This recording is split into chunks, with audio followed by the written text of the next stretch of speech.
Bonjour à toi qui m'écoutes.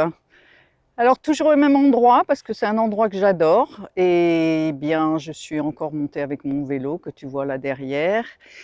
Et aujourd'hui, je commence une série de vidéos sur ce que je vais appeler le retour de l'amour parce que je crois qu'en ce moment, on en a bien besoin et que je vois autour de moi beaucoup de gens seuls et encore plus isolés dû au temps que nous vivons et qui aimeraient beaucoup rencontrer quelqu'un. Ou alors des gens qui sont avec quelqu'un qui ne leur convient pas, comme moi ça a pu m'arriver en fait. Donc tout ce que je vais te dire là, ce sont des points et je vais développer la première vidéo en 3 points. 3 choses que tu peux faire dans ta vie en fait pour préparer à cette rencontre de l'amour. Donc la première vidéo, c'est ça, c'est préparer la rencontre avec l'amour. Donc tout ce que je vais te dire, ce sont des choses que j'ai expérimentées moi-même. Bon, c'est pas quelque chose que j'ai tiré d'un bouquin et que je te répète, mais ce sont des choses que j'ai expérimentées moi-même. L'avantage d'avoir vécu un certain temps et d'avoir connu beaucoup de choses différentes, c'est que je peux prendre mon expérience et peut-être ça peut t'apporter quelque chose. Alors le premier point dont je voulais te parler, c'est ce que j'appelle faire un état des lieux. Donc c'est un petit peu comme quand on veut vendre une maison, j'en ai vendu déjà plusieurs avec mon mari. Quand on veut vendre une maison, il faut qu'on fasse un état des lieux de la maison pour voir dans quel état elle est, quoi, pour savoir quel prix on peut y mettre. Bon, c'est un peu pousser la comparaison, mais bon, l'état des lieux que tu dois faire, c'est où tu en es toi. Tu fais cet état des lieux en étant très très honnête avec toi-même, en ne te mentant plus par rapport à ta vie, par rapport à toi-même où tu en es.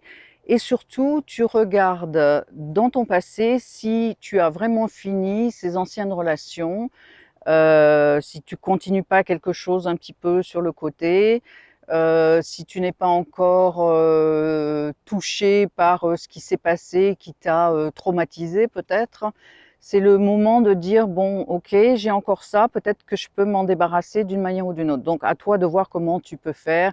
Moi, j'ai utilisé par exemple d'une manière symbolique, brûler des lettres, brûler des photos d'anciennes relations qui restaient encore un petit peu dans mon psychisme, hein, qui influençaient encore dans mon moment et que je ne voulais plus. Je voulais plus que ça ait d'effet sur moi, donc c'est le moyen que j'ai utilisé. Peut-être c'est pas le moyen que tu vas utiliser toi, mais de toute façon, cet état des lieux, tu le fais de manière honnête.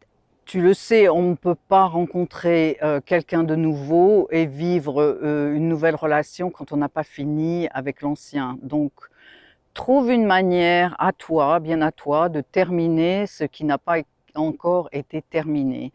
Voilà, ça c'est le premier point. Deuxième point, tu dois être clair sur la relation que tu souhaites. Et ça fait partie du pouvoir de ton intention. Donc, quelle est ton intention dans cette nouvelle relation que tu souhaites? Qu'est-ce que tu veux? Tu dois éclaircir ça. Bon, et pour ceux qui sont encore dans une vieille relation ou pour ceux qui n'ont pas encore complètement terminé la séparation, il faut bien sûr être patient. On peut pas, bon, c'est ce que je disais avant, on peut pas sauter dans une autre relation d'un coup d'un seul. Donc, mais en attendant, tu peux toujours éclaircir. Et ça, le côté positif d'une relation difficile, c'est que ça te montre ce que tu ne veux plus.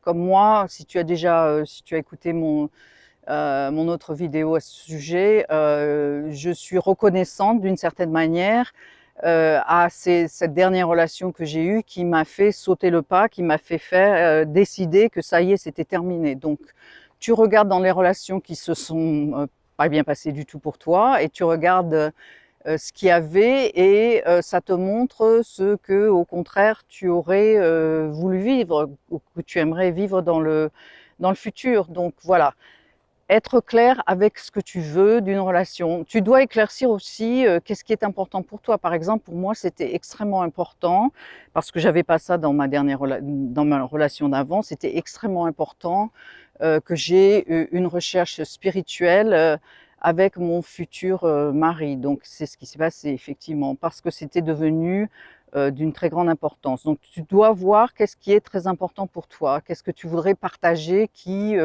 est essentiel dans une relation pour toi.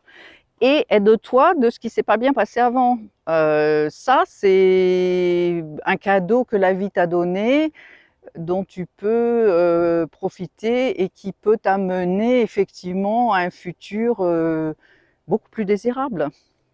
Le troisième point, c'est deviens cette personne que tu aimerais rencontrer. Je vais te donner un exemple. Bon, si tu aimes, et ça c'est des détails, mais si tu voudrais rencontrer quelqu'un qui est athlétique, qui aime faire du sport, bon bah tu peux pas être ce qu'on appelle en anglais un couch potato. Si tu veux rencontrer quelqu'un de généreux, généreux sur divers plans, tu dois devenir cette personne généreuse. Par exemple, si tu veux rencontrer quelqu'un qui te donne des compliments, eh bien, tu dois être capable, toi, de donner des compliments. Bon, d'une manière générale, si tu veux rencontrer quelqu'un d'aimant, deviens aimant ou aimante, tu vois. Tu peux pas demander de rencontrer une personne que tu n'es pas, sinon tu demandes de combler un vide, et ça, à un moment ou un autre, ça va tourner au vinaigre, hein. Parce que le vide, tu dois le combler d'abord à l'intérieur de toi-même, et il n'y a pas vraiment d'autre solution que ça. Donc, si tu veux quelqu'un d'athlétique, tu peux pas te laisser aller et passer toute la journée à manger ou toute la soirée à manger des chips et regarder la télé. Donc, bon, ça c'est un détail, mais en fait, ça n'est pas complètement un détail. Si tu veux quelqu'un de créatif, d'artistique, bah, peut-être qu'il est temps, toi, de devenir créatif ou créative et de développer quelque chose d'artistique. Des exemples, hein, des exemples précis et concrets. 3 points pour faciliter cette rencontre avec l'amour que tu désires, que tu souhaites. Tu fais un état des lieux de où tu en es en ce moment.